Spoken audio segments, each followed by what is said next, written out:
Vamos nos aprofundar um pouco nisso? Vamos. O Pablo, já que você entrou nesse assunto,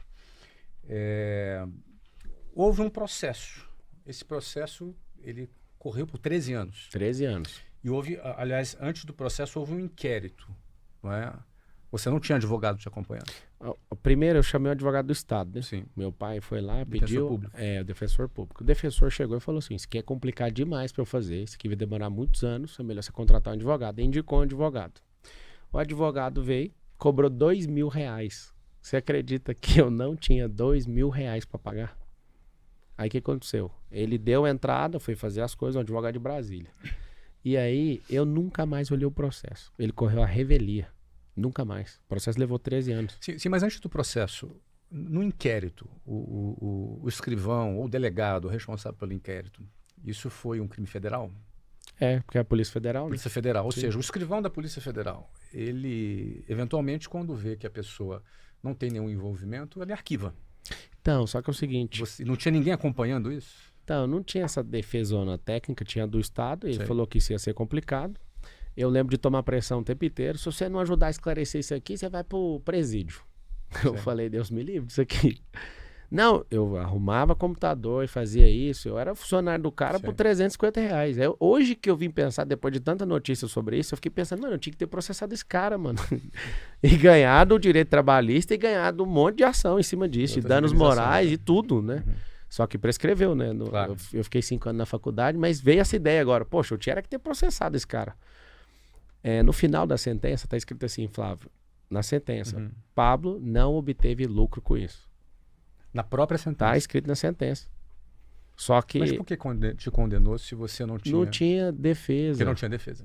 O que eu tô te falando é o seguinte, eu envolvi com esse cara, não foi com quadrilha, eu não sabia o que esses caras faziam. Esse cara foi líder da minha igreja, que fazia isso. Não quero nem tocar no nome dessa pessoa. E aí ele me pagava R$350. O que aconteceu? O computador parava de funcionar, eu ia, mexia no computador, ele voltava a funcionar. Deixava acesso remoto, ele funcionava só com acesso remoto aberto. Ele pedia pra mim várias coisas que tinha que fazer, como, né, tipo, eu sou seu patrão, faz isso, faz aquilo. Você Mas tinha qual idade? tinha 17 para 18. 17 para 18. E aí o que aconteceu?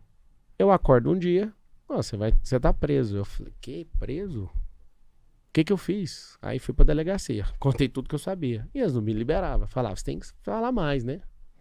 Aí alguém me falou um negócio assim, tem uma... Se você ajudar na investigação, tem a delação premiada. Aí eu falei, o que é delação premiada? Eu tinha acabado de entrar na faculdade de Direito. Sim. Eu não sabia o que era isso. Acabado de sair da escola. Cara, de verdade, assim, eu era um garoto. Ano que vem vai fazer 20 anos esse fato. Ano que vem. E na hora que esse cara falava isso, e alguém ria e falava, não, nós vamos mandar você pro presídio. Amigo, eu só queria ser um vidente, pra falar 1000 coisas e falar, só queria ir embora. E eu lembro que eu fui falando até onde eu imaginava, não é que eu sabia não, que eu imaginava, pra dar um jeito de sair dali. Acho que eu fiquei 3 dias lá. E aí na hora que eu saio, cara, eu falo, meu Deus do céu, o que aconteceu? Eu fiquei lá na Superintendência da Polícia Federal. E daquilo ali pra frente, cara, eu tenho um cuidado de mexer com gente. Eu sinto cheiro de malandro de longe, eu prefiro tomar prejuízo. Quando eu vejo gente que não presta, eu fico louco, adoecido com isso. Você pode checar nos meus negócios, cara. Não aceito pagar propina. Tem imóvel, tem loteamento meu que não sai, porque tem que pagar uma propina. Eu falo, desculpa a palavra, foda-se, mas eu não vou pagar. Tem gente que fica falando, você tem uma denúncia aqui, eu arrumo pra você. Pode deixar a denúncia, não tô nem aí. Os caras são malvados no sistema, eu não curvo a minha cabeça. Então assim, nesse período eleitoral as pessoas vão pegar muito nesse assunto, porque é onde, como se eu tivesse que dar explicação. E eu lembro até hoje, o dia que eu descobri que esse negócio saiu desfavorável para mim, esse processo. Minha mãe encontrou esse cara na rua. Aconteceu lá, a gente não acompanhava o processo, eu larguei de mão. E eu, de verdade, eu orava e falava, Deus, você sabe que eu sou inocente, eu não vou nem olhar isso aí. Aí eu lembro da minha mãe chegando triste em casa, saiu, você foi condenado. Eu, meu Deus do céu. E aí depois, cara, esse negócio ficou lá, eu nem fui atrás. E aí chegou um dia, tá escrito assim, foi prescrito. Porque eu não tinha nenhum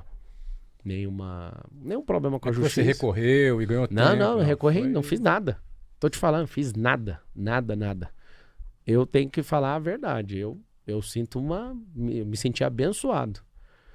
Porque depois disso, eu não tenho um deslize com negócio e com injustiça com ninguém. Eu não aceito, não admito. Isso me fez ser outro cara, sabe? Uma outra pessoa. Foi como se fosse um treinamento prático de que Cara, não eu fazer mais. odeio injustiça. E eu luto e tomo prejuízo por conta disso. Por não aceitar, não praticar e arrebentar quem faz esse tipo de coisa.